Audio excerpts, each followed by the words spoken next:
Another episode of Dhane's Desk, where I'm on a mission to turn America into a nation full of STEM professionals. Thanks for tuning in. On today's episode, we're going to be talking about what we can do to make America great again when it comes to STEM. Because I don't know if you know this or not, but there was once upon a time where STEM was the priority. It wasn't an extracurricular. I'm going to talk a little bit about that as we move forward on today's episodes. But again, thanks for tuning in. Please make sure that you are following, that you like, that you subscribe, whatever platform that you're on, so that you can stay up to date on these episodes, but also join the conversation, because it's no good in me having these conversations by myself, right? So go ahead, leave a comment, like, subscribe, share if this is of value to you, because if it's a value to you, it's going to be a value to somebody in your tribe. All right, so let's go ahead and dive on in. So again, problem, solution, action. So problem. Notice another problem. This happened last year, but I just kind of came across it recently. When President Jimmy Carter passed recently, former President Jimmy Carter passed. But there was a tweet that Mr. Musk made back in November where it was basically a meme of Jimmy Carter. It was a meme of Jimmy Carter, and it was him basically saying, in 1979, I created the Department of Education. Since then, America went from first to 24th in education. Then Mr. Musk wrote, not exactly great value for money. And apparently at the time, the Post had, the time of the writing of the article that I'm looking at as a reference in light of this, said that at the time the tweet had 64 million views and 613,000 likes. So that just gives you an idea of the gravity of his tweets and who it's going out to and who has access to it. But nevertheless, that's what it was. So obviously people had a problem with that. Most likely the supporters of the Department of Education, as well as Jimmy Carter. Individuals, they really had a problem with what am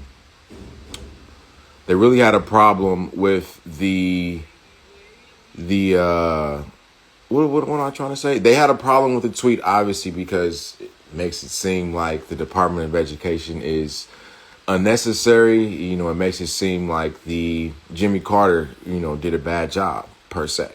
So let's go ahead and, like I said, kind of dive into this, though. Let's not just accept what's being told to us and just have this superficial understanding of it. Let's kind of dive in a little bit just to get a better understanding. So again, the Department of Education was created in the late 70s, early 80s, and that was one of Jimmy Carter's crown jewels of his presidency. And so it goes without saying that obviously that's something that they're going to defend and stand for. And so, obviously if people are coming out saying, in this day and age, if Mr. Musk is coming out and in so many words saying that it didn't do a good job or is not serving its purpose, and obviously people are going to have a problem with that. So one of the things that we have to take into consideration, though, is understanding that persuasion is life. And we got to understand, people have their own, what's the best way of putting it? Everybody has an agenda. All right. And so in order to understand why people are saying things they're saying and doing the things they're doing, it would be in your best interest to have a better idea of what their agenda is, or try to develop a better understanding of what their agenda is. And so, I don't know exactly what Musk's agenda is. There's plenty of theories out there, but I don't know the exact thing, and neither do you. And unless he's telling it to you, then no one's going to ever really know. People are just making assumptions, But all in all, it's safe to say that, there has to be some point in his agenda to, get rid of the Department of Education. Because it obviously is going to serve some purpose, whatever that purpose is. But here's the point of why, I want to talk about this, is because at the end of the day, We don't have to wait we as, American citizens, we don't have to wait on the government to get their act together for us to have our act together. Specifically when it comes to educating, the youth of this nation. We don't have to wait on them. We don't have to wait on the Department of Education.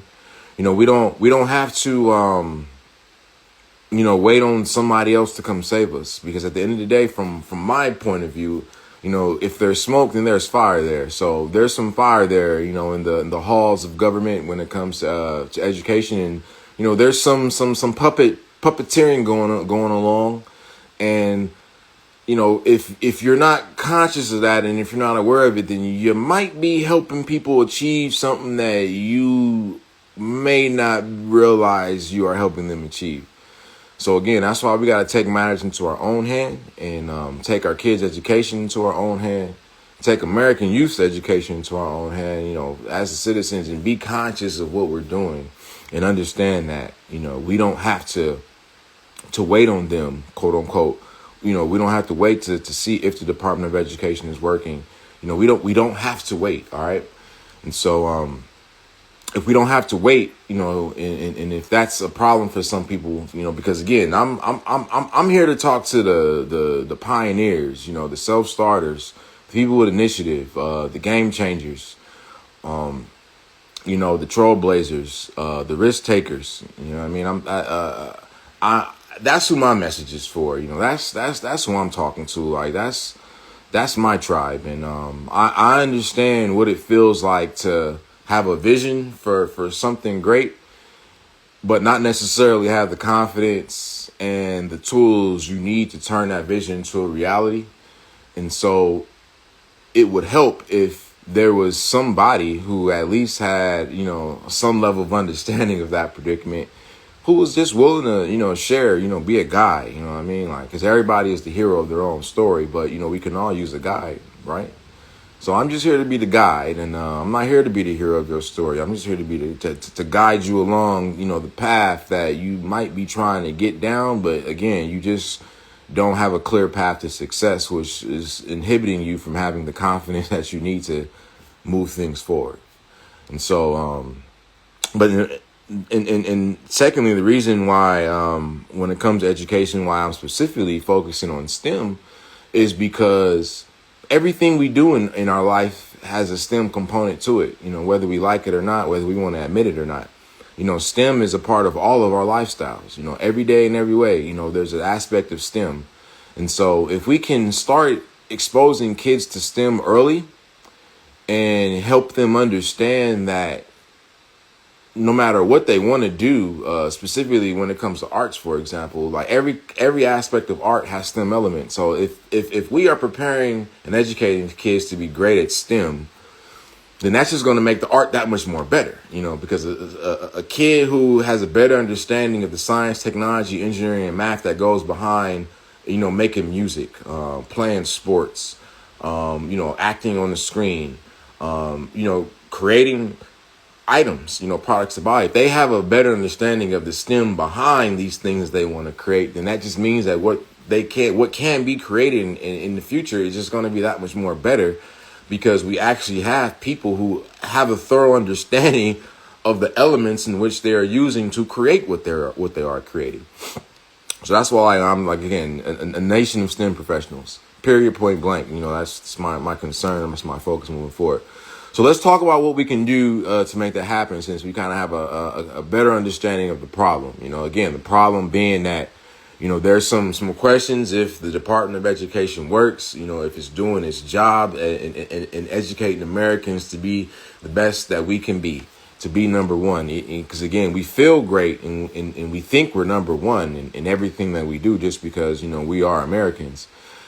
However, there is data out there that begs to differ. So whether the data is right or wrong or accurate or inaccurate, like let's move that aside and just focus on what we can do, as American citizens, to ensure that the youth that are coming up on our watch, are well equipped with the knowledge and real world skills that they're going to need to survive and thrive in a future that's going to be driven by digital systems. All right, so let's go ahead and dive on in. Solution. So I have an 18-year plan that I came up with that can help us make sure that we are producing an American nation of STEM professionals. And here's all we got to do. It's 3 simple steps, ladies and gentlemen. Step number 1, we have to start guiding kids into STEM early. Step number 2 is we have to have kids engaged in some form of STEM training for at least 30 minutes a day.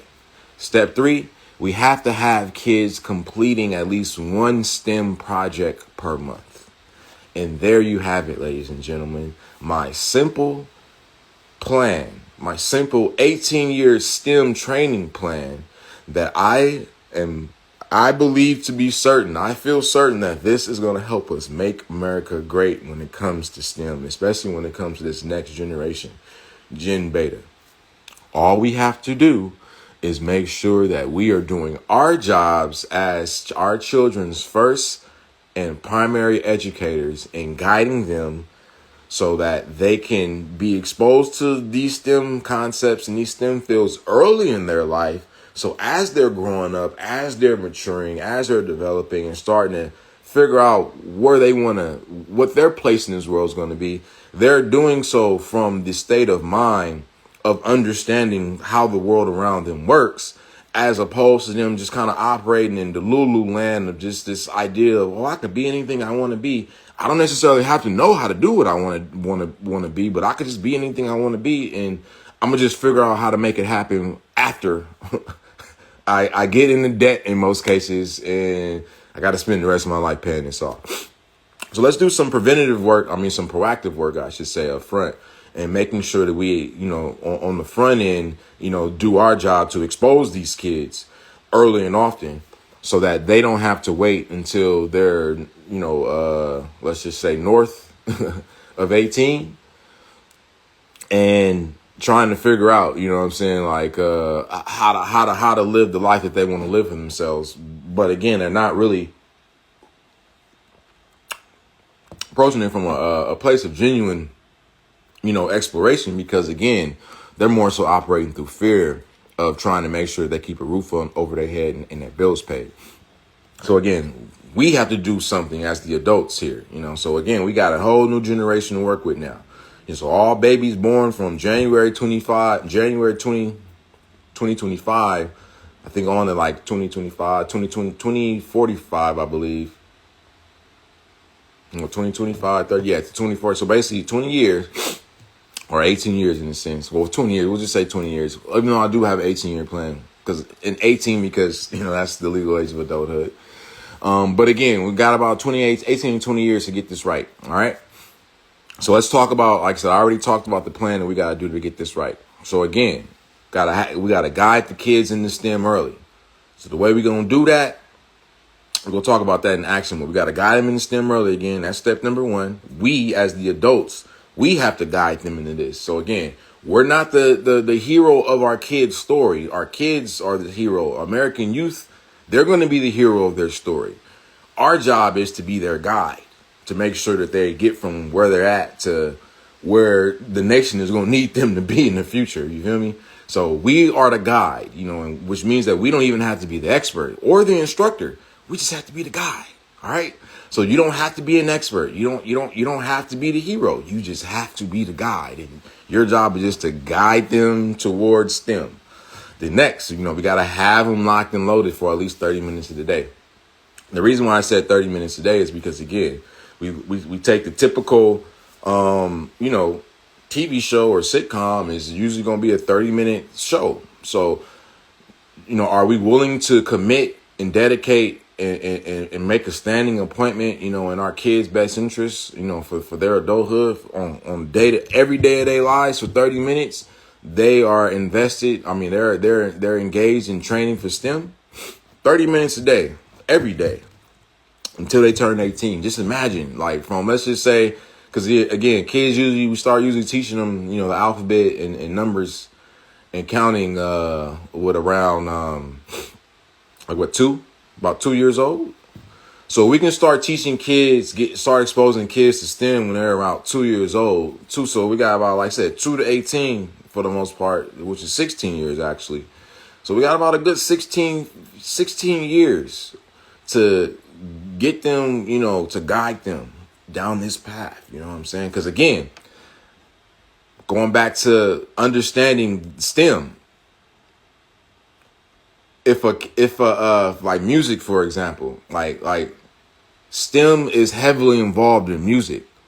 There's science, there's technology, there's engineering, and then there's math that creates music. Like that's what's creating the music that we love to listen to. Again, there's a science to sound and vibrations and keys. There's a math to how to set the keys up and beats and everything. Engineering the actual machines that we use to create the music, the pianos, the drum machines, the guitars, etc. As well as engineering the actual song. So I believe, like, technically that'd be song arrangement. And then, the technological aspect of it. So again, the circuitries, the computers, the devices. Again, we went from making music. We went from having to have like a warehouse to make music to now we can make it from the palm of our hand in a technological device called a smartphone or a tablet. But again, the better we are, the better, the kids are going to be. The better a kid gets at STEM, the more better they're going to be in their ability to create the music. All right. So again, let's get them involved in STEM early and often. And then last but not least, they need to complete a STEM project on a monthly basis, not a daily basis, not a weekly basis, just one a month. So that means 12 a year. And as the parent, as the guardian, as the loved one, as the aunt, the uncle, the big cuz, you know what I'm saying? Like, we are the leaders here. We are the ones in charge, as they would say. So it's on us. It's our job to make sure that these kids are being guided down the path of STEM. And so it's on us. All right. So now that we got the plan, we got the solution to our problem. So we got the problem being the Department of Education. They questioning if it works. You know what I'm saying? It's been given billions of dollars, and you got two sides questioning. So we ain't go sit around and wait for them to figure themselves out. We just go take our kids' education to our own hands, and then we go do step 2, which is our solution, which is the 18-year STEM training plan. Step 1, we go guide kids into STEM early. Step 2, we go have them train for at least 30 minutes a day. And then step 3, we go have them complete at least one STEM project a month. All right, so now let's talk about the action of making, this plan a reality. Because what good is having a plan if we don't take any action, if we don't execute? So in order for this all to happen, again, ladies and gentlemen, it's going to cost you, the adult here, the parent, the guardian, grandma, granddad, big brother, big sister, big cuz, uncle, auntie, whoever you are. You're going to have to step up and take the duty of being, your kids, your families, the kids for you got to be their primary educator, all right? And know that, again, you aren't the hero. So that means that you don't have to be the expert as their primary educator. You don't have to be the all-seeing, all-knowing individual as their guide. You know what I'm saying? You just have to be the guy. And all you got to do is just be an expert at being resourceful and finding the resources and the tools that they're going to need in order to do this stuff. All right. And so, again, how do we make this happen? We got to be our kids' primary educator. So step number 1, we got to take command of our kids' education. So again, starting from when they start learning their alphabets and they start learning their numbers, we have to start exposing them to STEM. Then that's when we start exposing them to STEM. For example, when we teach kids the alphabet, we typically say A is for apple, B is for ball, C is for cat. So we just have to do that same thing, but we just have to do it from, a STEM theme. So, for example, we have to create, a STEM alphabet. There is a STEM alphabet out there. Just Google STEM alphabet and it will pop up in images. But again, we have to start teaching them the alphabet from that perspective. So, A has to be something related to science, to technology, to engineering, to math. You feel me? Like, B has to be something related, we can have 4 different alphabets in a sense: a science alphabet, a technology alphabet, an engineering alphabet, and a mathematics alphabet. But again, we have to create that and expose it to the kids early, when we are teaching them these things. So that's why we have to be the primary educator. So again, it's on us. You know what I mean? We have to expose them, and then we have to also do a job, our duty and our job, as we're just talking to the kid and paying attention to how they moving in the world, and to notice what they, what kind of proclivities they have. So again, if you got a kid that's, always, that just loves to go outside and they love playing in the dirt, don't look at it as, oh, you just a dirty kid, or you just always trying to dirty up my house. Like, look at it like, okay, then this kid might have some sort of proclivity to earth sciences. So let me get them involved in some form of earth science, which is the S in STEM. Or you might notice that your kid is just a good orator. They like talking for whatever reason. They're good with words. There's a STEM element to that, because again, if they understand, the science of the mind, and the technologies in regards to in a sense, in this case, like cognitive biases, they will then be able to start to engineer persuasive conversations to get people to take action. And then the math of it will just be, them knowing, how to measure themselves up in regards to, these biases they're using, et cetera. And it goes on and on. If they're into sports, you notice the kid, just like sports, then there's some STEM elements to sports. So you can start exposing them to sports. When you're going to, let's just say you take them to a basketball game, it's more than just taking them to the game now. For example, if we live in Los Angeles, so the Intuit Dome, you could talk to them about how it's a smart arena, you feel me? Like, and what that means from a STEM perspective, and on and on and on and on. But it starts with you as their primary educator, being conscious of these things, so that you can, again, begin to start having these conversations with them. So again, we got to take command. After we've taken command, again, we got to schedule in the time. Step 2, scheduling at least 30 minutes a day. And this is outside of whatever they doing at their regular school, as well as fun time. You feel me? Like, this is 30 separate minutes from them two activities. So this is STEM time. They have school time, they have fun time, and then they have STEM time. So basically they got 3 type of times. You feel me? And again, they don't have a choice, ladies and gentlemen, parent, leader, because you are the one calling the shots, not them.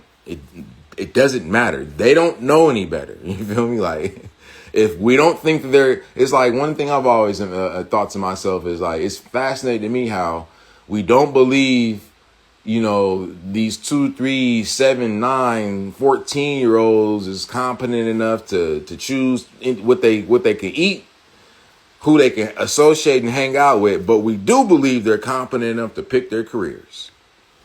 We do believe that they're competent enough at 2, 4, 7, 6, 14 to know, what they're going to be doing for the rest of their life. And it's just fascinating to me that we think that that's okay, as adults.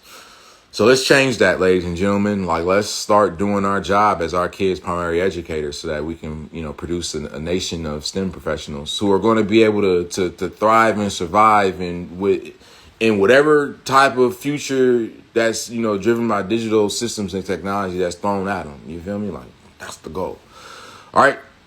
So again, we talked about, the action, being our kids' primary educators. Being our kids' primary educators. So again, that's us taking command of their education, and establishing, you got STEM time. You're going to do 30 minutes of STEM time every day. No ifs, ands, and buts about it.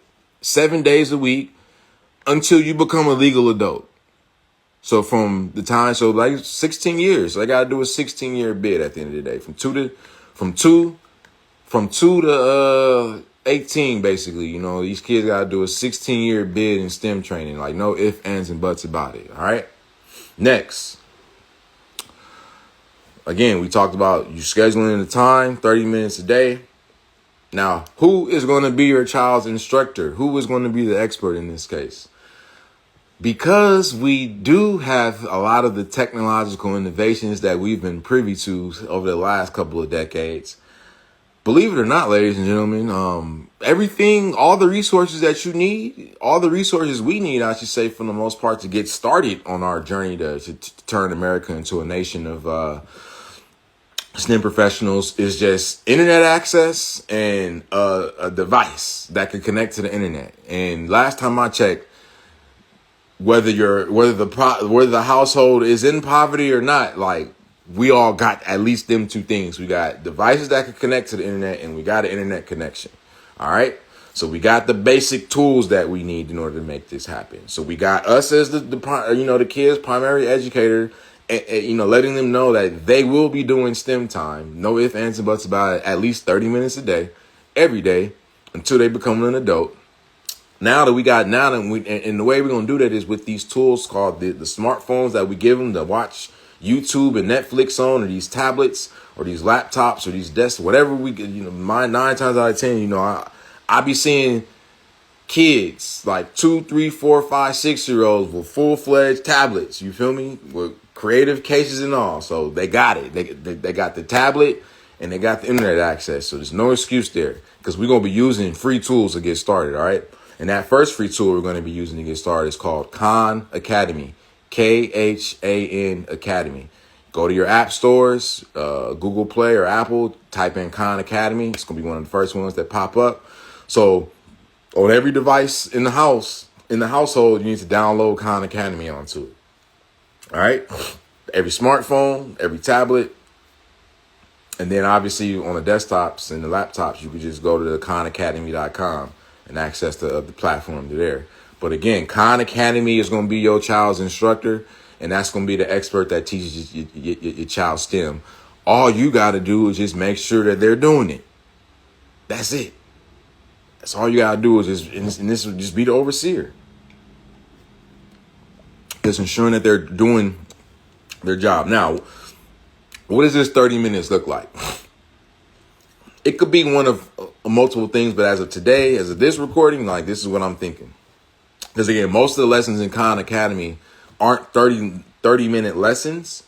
Let's just say a lesson could be a 5-minute video, or it could be an article that they have to read. So ideally, in an ideal situation, the way we would execute this would be, okay, we will spend 10 minutes, studying the lesson of the day. Then we're going to take 10 minutes for the kids, as well as adult that's overseeing this session, for them to have a discussion together about, to a review, I should say, what they just covered. And then the last 10 minutes is where you're going to be talking about practical applications of what you just discovered, or you can talk about how, they can, put in some time to work on their STEM project for the month. Or you can say, you got to do 30 minutes a day of STEM training, and then at least an hour a week of working on your STEM project, which is basically 4 hours in the month for them to work on their monthly STEM project. But again, we got 30 minutes a day. So just some quick math real quick. If the kid is spending 30 minutes a day times 30 days, that's 900 minutes a month, divided by 30 minutes a day. We already did. So basically we got 900. We'll just do 60, because I was trying to do 60. 900 minutes divided by 60 minutes an hour. So that's 15 hours a month. So now we have 4 hours a month of them engaged in their STEM project. And then we have 15 hours a month of them engaged in STEM training. So again, we can do 10 minutes lesson, 10 minutes lesson review, and then 10 minutes practical application of that lesson. So for example, if you were doing health and medicine, and the lesson was about the heart. So again, you go through the lesson about the heart, and then you and the kids y'all have a discussion about what was covered about the heart, and then y'all talk about how what y'all just learned is applicable in the day-to-day lifestyle. And then that's how we begin to develop, these kids' mindsets, as well as their understanding and knowledge of STEM, just like that. So again, 30 minutes a day. An hour a week of them working on their project. And that's just the basics to get started, ladies and gentlemen. And again, these are all free tools. So you already paying for a tablet. You're already paying for internet access. So that ain't an excuse, ladies and gentlemen. You already got that going on. So now it's just about us being conscious of how we're structuring, screen time in this case. Because again, another thing you can do, another creative thing you can do, you can use this STEM time as how they can earn, fun time on the screen. You feel me? So for every 30 minutes of screen time you want to have fun, you got to put that amount of time into your STEM training. So if they want to, do an hour of, or if you as their parents say you can be on your screen for an hour, then that means they would have to do an hour of STEM training. And it will be the same process. So that maybe they might do 2 lessons in that hour.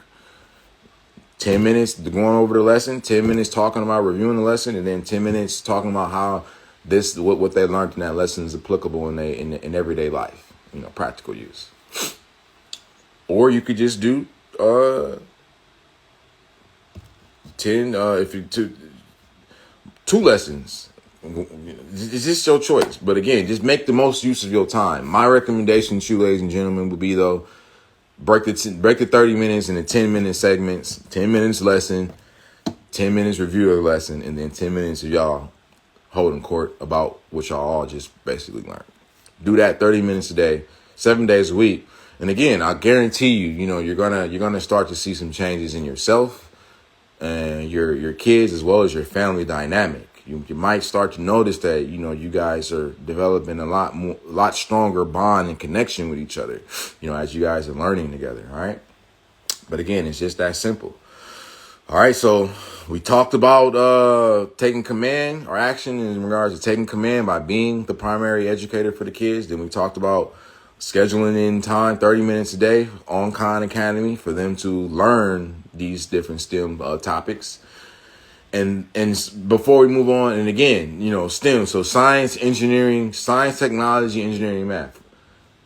Since we're starting early, the kid is going to have the ability to study topics in all 4 fields. That's the goal here. We want them to be, in a sense, well-rounded in STEM, so that as they are growing up and they're starting to make sense of the world and they're starting to trying to carve out their place in the world, they're doing so within the confines of what they're learning and what they have learned about how the world works through STEM.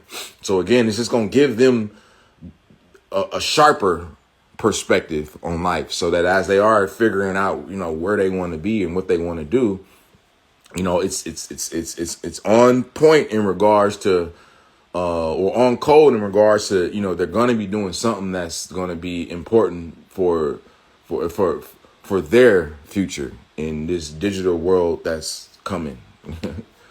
All right. So last but not least, let's talk about the last action, which is scheduling that monthly family STEM night. So that's how we go execute the monthly STEM projects. We just go turn it into a monthly STEM night. All right. So pick one night of the month and let that be the same day every month. Or so let's just say it might be first Friday. So first Friday of the month, that's family STEM night. And that's the day of the month where your kid comes and they present to you, they parent, their other siblings, or let's make it into an event. You feel me? Monthly event, a family event, because that's the goal here, ladies and gentlemen. Let's do our jobs and get, because again, my vision again is a nation of STEM professionals, which means that we go be in every household. Because if this 18-year STEM training plan is in every household, then again, now we're giving ourselves plans in regards to an activity, something collectively as a family now. A family of households, I should say, where again, if it's a family of 4 different households and each kid got at least 2 kids, and like I say, every month, we trade off. We have family STEM night at everybody else's house, but again, we got 8 kids presenting what they got going on. Or y'all might have it to where, these kids work together to do a group project, which is what I will encourage, collaboration. So again, we just talking in version 1 right now, this vision that I have, ladies and gentlemen. As it develops and we move forward, the vision is going to get better. It's going to get more refined, it's going to get more efficient. But as of this recording right now, we got enough to get started. We got devices that connect to the internet. We got access to the internet. All we're missing is just the apps, which is one app, in this case, Khan Academy. We go download that and we go schedule in the time. We go, officiate that time. And then again, we go make sure that they do their, take what they're learning to then do some a monthly STEM project. So that's going to be 12 a year. So again, if 12 a year over 16 years, 12 times 16, that's going to be 192 STEM projects that your child will have completed by the time they become a legal adult. So you think that if your child has completed 192 STEM projects, that they not going to know what they want to do with their life? You think that they going to not have the confidence and the skills to turn their visions into a reality? It's all because you parent, you guardian, you unc, you auntie, you big cuz, you know what I'm saying? You big sis, big bro. You know what I mean? Like you decide to be, you took your duty, your obligation and your responsibility as the youth in your family's guide, and you got them to where they needed to be. All right. And it's just like that, ladies and gentlemen. Real simple, to the point. So again, we talked about the problem. We talked about the solution.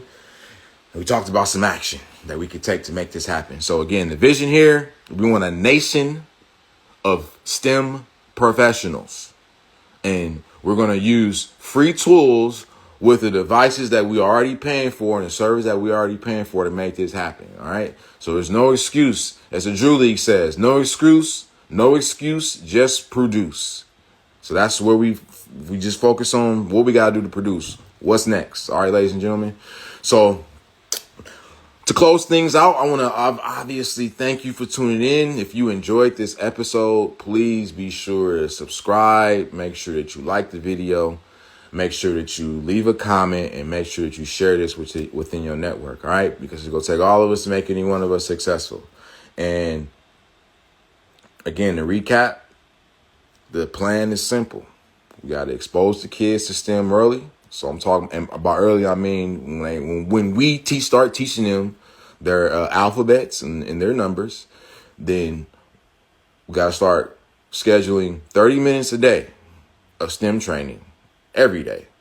And an hour a week of them working on at least 30 minutes a day, and at least 30 minutes a day of STEM training, and at least an hour a week of them working on their monthly STEM project. And then last but not least, again, when it comes to the STEM project, knocking that out. So again, when it comes to the STEM training, we're going to be using Khan Academy. And when it comes to the actual STEM, the STEM projects, there is a site called, let me double check real quick, Kiwi. Let me double check for you guys. I believe one is sciencebuddies.org. And then the other one is Kiwi. So yes, the first one is Science Buddies. So the first spot where you can go find STEM projects for your kids to do.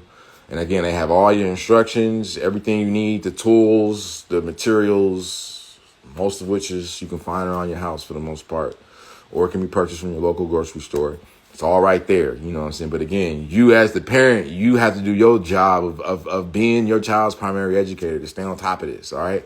So again, to find projects, STEM projects, there's a site called Science Buddies and then Kiwi Co. So you can go to my on Facebook and Twitter specifically. My pinned post has links to these all three of these websites: Khan Academy, Science Buddies, and Kiwi Co. For you to get this game. And you just got to go, like you said, be the adult and hold it down and take command of your kids' education and let them know that you're not going to put them out into the real world ill-equipped and, ill-advised and misled on what it's going to take for them to create the future that they want for themselves. All right. So on that note, again, go close it on out. I appreciate you. Again, if you have any questions, any concerns, got any feedback, leave a comment, reach out, DM me. Also, too, I would love for you to get involved because, again, I can't do this by myself. So, again, if if you're a creator, if you're a STEM innovator yourself, if you just want to be down, you feel me? Like, reach out, get involved. I got something for everybody to do.